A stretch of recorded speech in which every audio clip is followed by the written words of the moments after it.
और कहने लगी कि सुनो, इस गोद में बैठने का अधिकार तुम्हारा नहीं। इस गोद में मेरा पुत्र बैठेगा। मेरा पुत्र इस सिंहासन पर बैठेगा, इस गोद में बैठेगा। बोले क्यों माँ, मैं नहीं बैठ सकता? बोले नहीं बैठ सकते। बोले क्यों, मैं राजा की संतान नहीं हूँ? बोले हो, परंतु तुमने मेरे गर्भ से तुमने जन्म नहीं लिया है। तुम जाओ भगवान की आराधना करो, तपस्या करो। जब भगवान प्रसन्न हो जाए, प्रकट हो जाए, तो उनसे वरदान मांगना कि मैं सुरुचि के गर्भ से उत्पन्न हूँ, तब मैं आकर के इस गोदी में बैठने के अधिकारी हूँ। और उसको कहते हैं,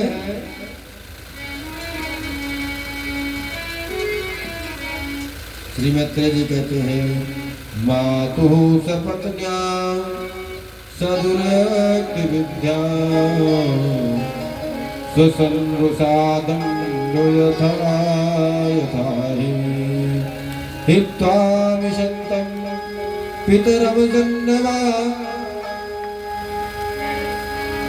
जगाम मातुः प्ररुदं सकाशम्। कहते हैं जैसे सर्प के पूंछ पे पैर रख दिया जाए तो सर्प क्या करता है, फूलने लगता है। हित्वा विशंतम स्वसन रुषा, बस रोते जा रहे हैं, फूल मटूल चेहरा की आंखें मिलाते हुए रोते रोते माता सुमति के पास में पूछे कि हे माँ, ये बताओ, एक बताओ आप मुझे कि मैं तपस्या करने के लिए जा रहा हूँ, मुझे आज्ञा दो, मैं तपस्या करूंगा। बोले किस लिए? रोए जा रहे हैं कि माता ने मेरा अपमान कर दिया है, मैं भगवान को प्रसन्न करूंगा, मुझे तपस्या करना है और भगवान को प्रसन्न करना है। तो कहने लगे कि हे बेटा, देखो धन्य हो माता, मैंने तो तुम्हारे पिता का मार्ग भी नाम नहीं बता सकी और उसने तो तुम्हें परमात्मा का नाम और पता बता दिया। ध्रुव जी आज्ञा लेकर के, माता जी सोच रही मेरा एक ही बालक है, नन्हा सा है, छोटा सा है, ये वन में चला जाएगा तो कहीं बनेले पशु इसका आहार न कर ले, इसको भोजन न बना ले, ग्रास न बना ले और ये समाप्त न हो जाए। परंतु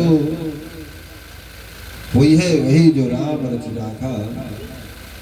ध्रुव जी महाराज अपनी जिद पर अड़े रहे और तपस्या करने के लिए चले जाते हैं। जब ध्रुव जी तपस्या करने के लिए चले तो भगवान ने सोचा कि चलो इसकी परीक्षा लेकर देखें, तो भगवान ने नारद जी को भेजा।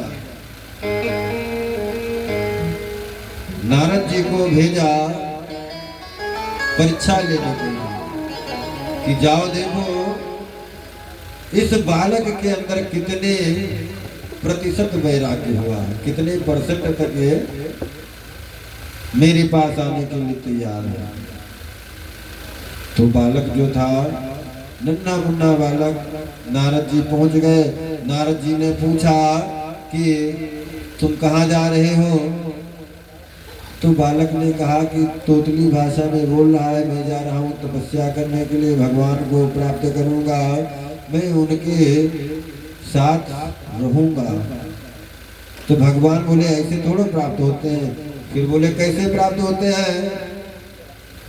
बोले भगवान को प्राप्त करने के लिए बड़ी डिग्री होनी चाहिए, बड़ा ज्ञान होना चाहिए। तुमको तो अभी मंत्र भी नहीं पता है, कैसे भगवान की आराधना करोगे तुम?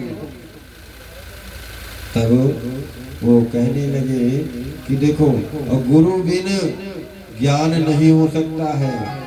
और दूसरी बात और बताए, इस जंगल में बहुत सारे हिंसक पशु हैं, वो तुमको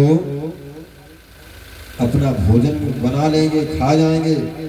लौट जाओ, चलो मैं तुम्हारी माता को समझा दूंगा, तुमको पिता की गोद में बैठा ले देंगी, लौट चलो। ध्रुव जी ने कहा नहीं, मैं लौट के नहीं जाऊंगा, मुझे भगवान को प्राप्त करना है, मुझे प्रभु से मिलना है। जब देखा कि दृढ़ निश्चय है, मेरा निश्चय बस एक यही, मेरा निश्चय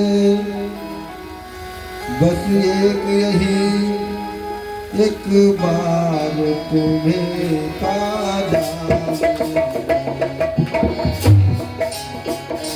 बस एक यही, एक बार तुम्हें पा जाऊं, मेरा निश्चय बस एक यही, एक बार तुम्हें पा जाऊं, अर्पण कर दूं दुनिया भर का, अर्पण कर दूं दुनिया भर का, सब भार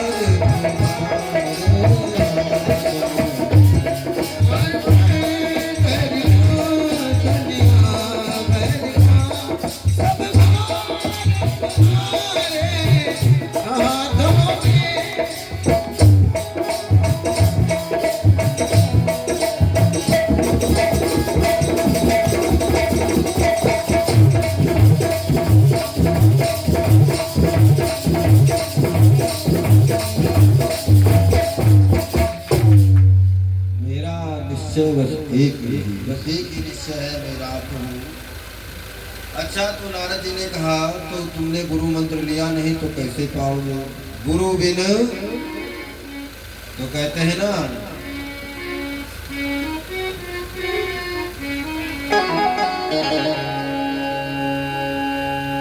आज नारद जी ने ध्रुव जी को मंत्र दिया, ज्ञान दिया और कहा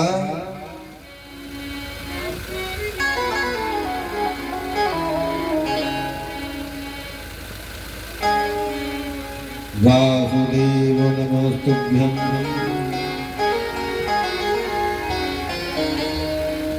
अनिरुद्धाय प्रद्युम्नाय अनिरुद्धाय नमो नमः।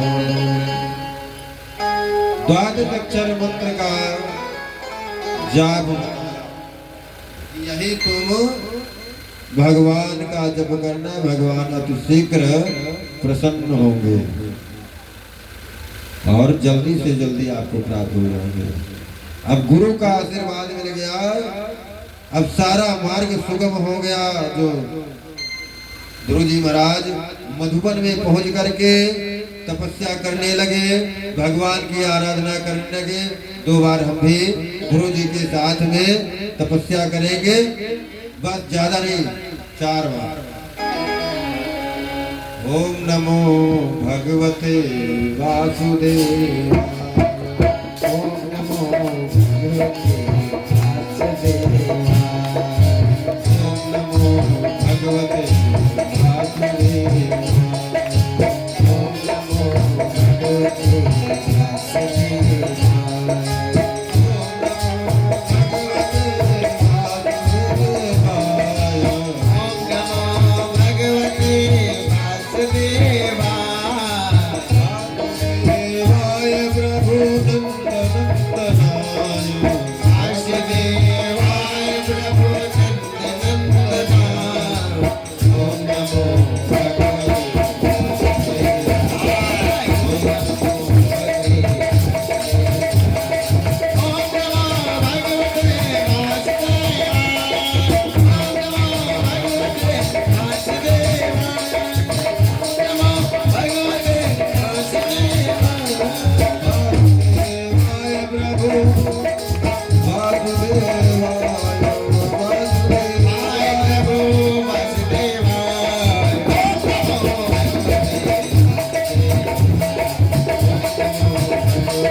स्त्रीणेन करुणात्मनः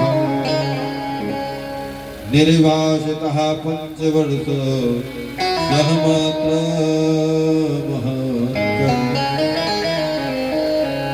इतनी आज कहते ना इतने स्त्री लंपट हो गए महाराज उत्तानपाद, एक बार भी अपने उस पत्नी से नहीं कहा कि छोटा सा नन्हा बालक है ये वन में जाएगा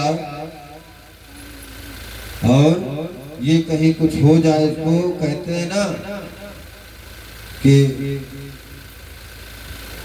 नारी विवश नर सकल गुसाई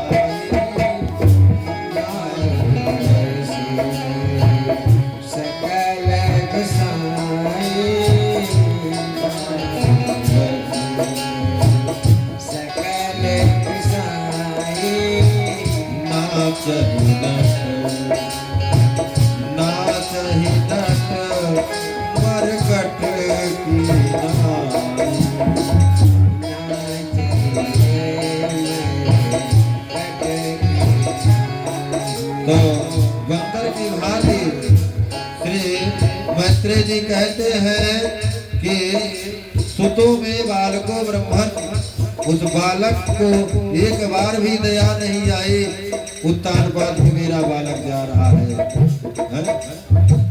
और इधर ध्रुव जी नारद जी के उपदेश से मधुवन में पहुंच करके ऐसी भीषण तपस्या कर रहे हैं कि भगवान को आना पड़ रहा है। तिरारांत्रे कपित्थ वरावन आत्मवृत्त्यानुसारेण मासं तीन दिन में तिरारांत्रे 3 रात्रि के अंत में कपित्थ अर्थात कैथा और बैर को खाना है, कपित्थ वदरासन। दूसरे महीने में उन्होंने सूखे पत्तों को ग्रहण किया 8 दिन में। तीसरे महीने में उन्होंने जलपान किया 12 दिनों में। और चौथे महीने में ध्रुव जी महाराज ने ऐसी भीषण तपस्या की, चौथे महीने में 16 दिन पर वायु भक्षण करने लगे। और इस बार 5वें महीने में ध्रुव जी महाराज क्या कर रहे हैं, वायु को भी रोक देते हैं और एक पैर पे खड़े होकर के एक छोटा सा नन्हा सा 5 साल का बालक भगवान की कैसी आराधना करेगा, चलिए सोचो भैया। और भगवान को विवश होना पड़ेगा और विवश होकर के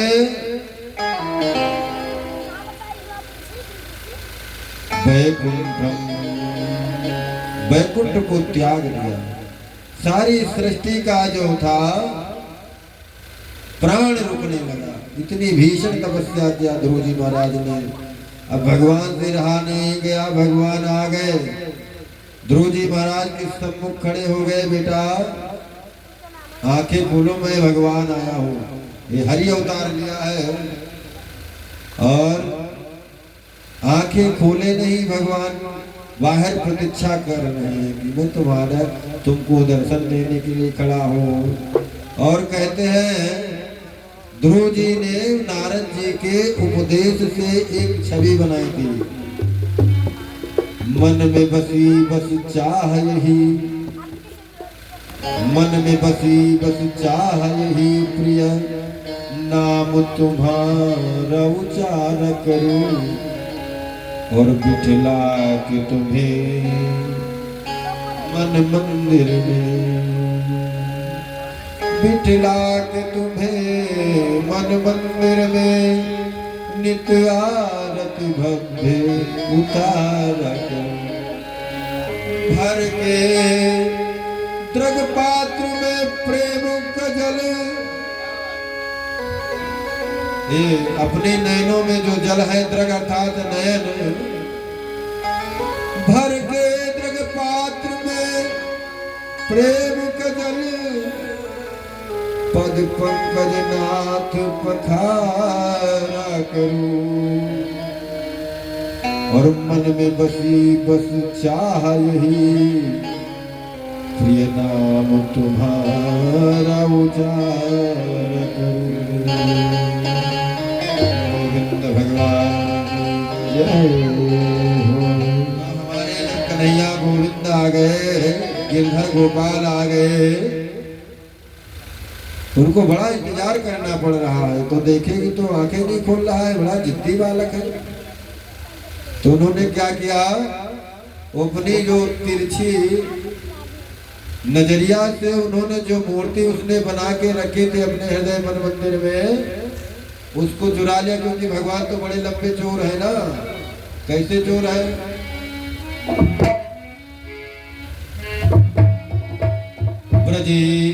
ब्रज में प्रसिद्ध है, ब्रजे प्रसिद्धम नवनीत चोरम। ये मक्खन और मिश्री चुराने में बहुत माहिर है। ब्रजे प्रसिद्धम,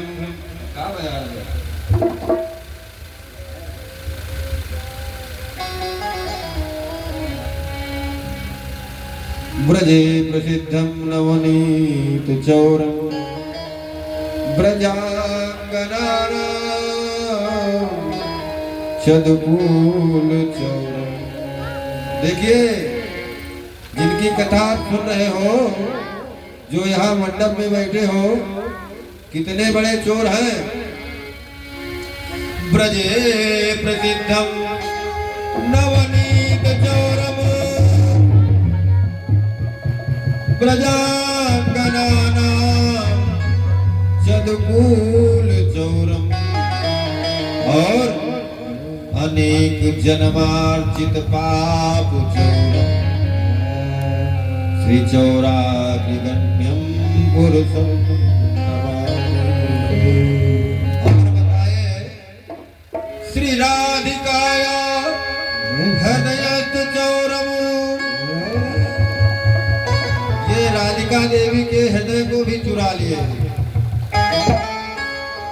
तो हमारे कन्हैया नंदन ने देखा कि ये तो आंखें नहीं खोल रहा है, तो जो छवि उसने बना के रखा था उस छवि को चुरा लिया। और जैसे छवि चुराई गई, वो आंखें छटपटा के आंखें खुल गई। और जैसे आंखें खुली तो ध्रुव जी ने देखा कि जो छवि मैंने मन में बताया था, वही बिल्कुल टू कॉपी, वैसे वैसे भगवान सामने खड़े हैं। वनमाली घनश्यामः पीतवासो कांची कलापरुचिरो लसन मुकुटकुंडलः।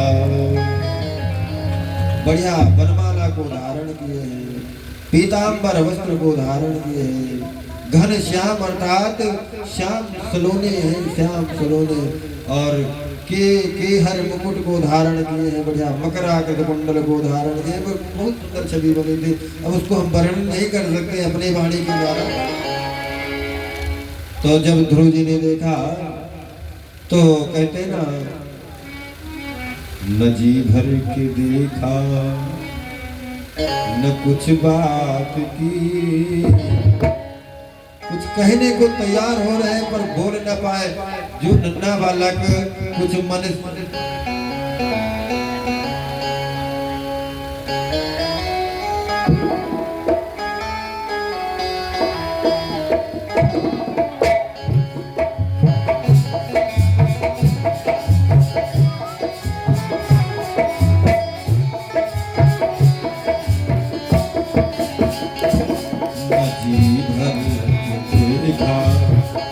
बात की, देखा न कुछ बात की, बड़ी आरज़ू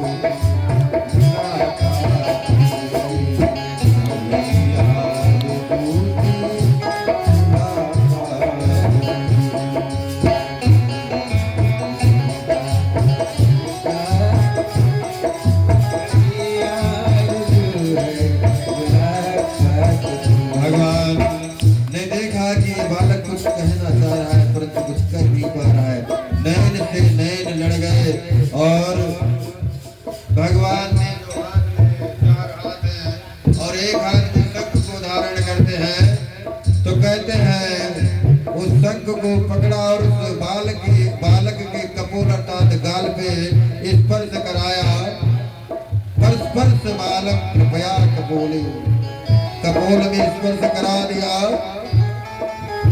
अब उसकी सोई हुई वाणी जागृत हो स्तुति करता है।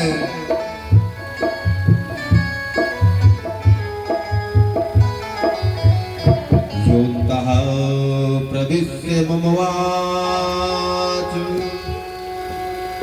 मिमां प्रसुप्ता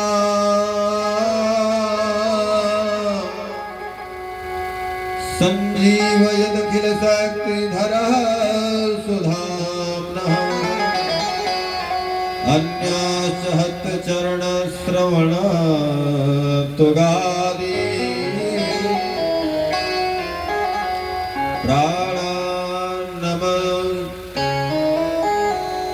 प्राणां नमो भगवते